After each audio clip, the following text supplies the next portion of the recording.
শিবপুরাণ দ্বাদশ অধ্যায় পার্বতীর তপস্যা। এরপর পাঠক পাঠিকাগণ ফিরে চলুন বহুদিন পূর্বের শিব ও সতীর সংসারে। দক্ষ রাজার যজ্ঞ চলছে। সেদিন সতী পতিনিন্দা সহ্য করতে না পেরে দক্ষের যজ্ঞাগারেই প্রাণত্যাগ করলেন। তারপর জন্মগ্রহণ করলেন হিমালয়ের কন্যারূপে।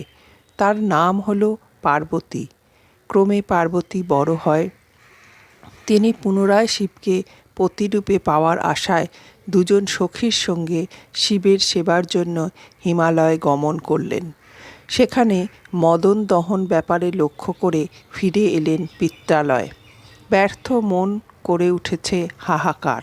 পিত্রালয়ে ফিরে এসে কি করবেন আর কি করবেন না তা ভেবে পাচ্ছেন না পার্বতী। সর্বদা শিবগত প্রাণা হয়ে শিবের চিন্তায় কাতর হয়ে উঠছেন। আহার নিদ্রায় মন নেই তার, কোনো কর্মে নেই সুখ।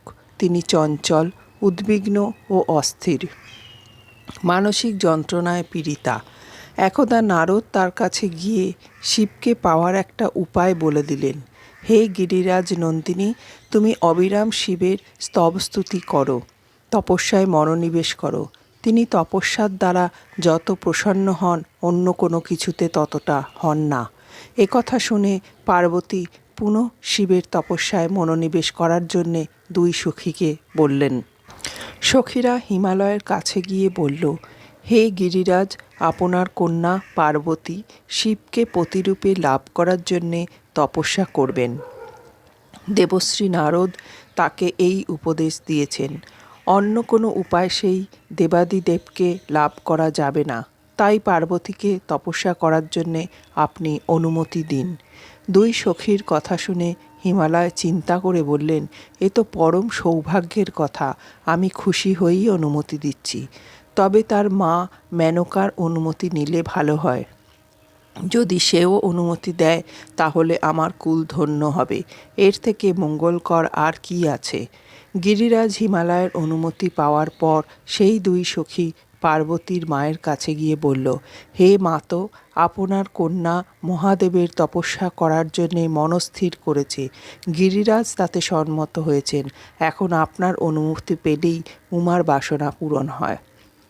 তখন মেনকা বিশেষ দুঃখিত হয়ে পার্বতীকে ডেকে বললেন, উমা, তুমি পূর্বজন্মে বহু তপস্যা করেছিলে, তাই আমাদের কন্যারূপে জন্মেছ। এখন তোমার কিসের অভাব? তপস্যা করতে যাবে কোথায়? সকল দেবতাই তো এখানেই তো সকল তীর্থ। তুমি এই রাজপুরীতে থেকেই সিদ্ধি লাভ করো। তুমি সেই শিবের কাছে গিয়ে কি লাভ করবে? মা মেনকার এমন কথা শুনে পার্বতী মুখ তুলে আর কোনো কথা বলতে পারলেন না। মেয়েকে ভাবনাকাতর দেখে মেনকা শেষ পর্যন্ত অনুমতি দিতে বাধ্য হলেন। পার্বতী আনন্দে দুই সখীকে নিয়ে পিতা ও মাতার চরণে প্রণাম করে চললেন হিমালয়ের এক উপত্যকায় তপস্যা করার জন্য। সূর্যের প্রখর উত্তাপের সময় চারদিকে আগুন জ্বালিয়ে মাঝখানে অবস্থান করে সূর্যের দিকে তাকিয়ে করতে লাগলেন কঠোর তপস্যা। বর্ষার সময় ভিজে মাটিতে বসে, শীতের সময় কনকনে ঠান্ডা জলে বসে, আবার অর্ধ নিমগ্ন হয়ে দাঁড়িয়ে তপস্যা করতে থাকেন। এভাবে তপস্যা করার কালে তিনি সেখানে কিছু গাছ লাগিয়েছিলেন। প্রতিটি গাছে প্রতিদিন জল দিতেন। ক্রমে সেই গাছ বড় হয়ে ফল দিতে শুরু করে। সেই সব ফল দিয়ে অতিথিদের সেবা করতে লাগলো পার্বতীর সখীদ্বয়। শীত গ্রীষ্ম কোনো দিকে ভ্রুক্ষেপ না করে তিনি দুষ্কর সাধনা করতে লাগলেন। মুনি ঋষিগণ উমার তপস্যায় স্তম্ভিত হয়ে গেলেন। তারা ভাবতে লাগলেন, এমন দুষ্কর সাধনা আমাদের দ্বারা সম্ভব হবে না। ইনি দেবকন্যা বলে সম্ভব হয়েছে। তারা পুষ্পার্ঘ্য অঞ্জলি দিয়ে চলে গেলেন। পার্বতীর আশ্রমে যেসব হিংস্র পশু, বাঘ ও সিংহাদি ছিল, তারা তার তপস্যার ফলে হিংসা ভুলে গেল। তারা কেউ আর কাউকে পীড়া দিত না। কালক্রমে সেই হিমালয় শৃঙ্গ গৌরী তীর্থ নামে খ্যাত হল। সেই সময় দেবতাগণ ও দেবশ্রী নারদ মহাদেবের কাছে গিয়ে তার স্তবস্তুতি করতে লাগলেন।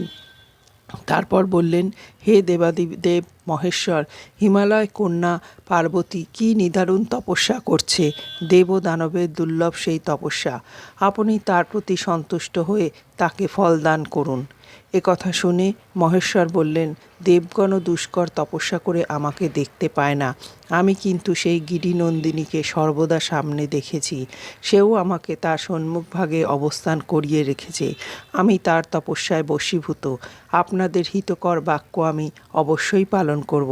আপনারা নিজ নিজ স্থানে প্রত্যাবর্তন করুন।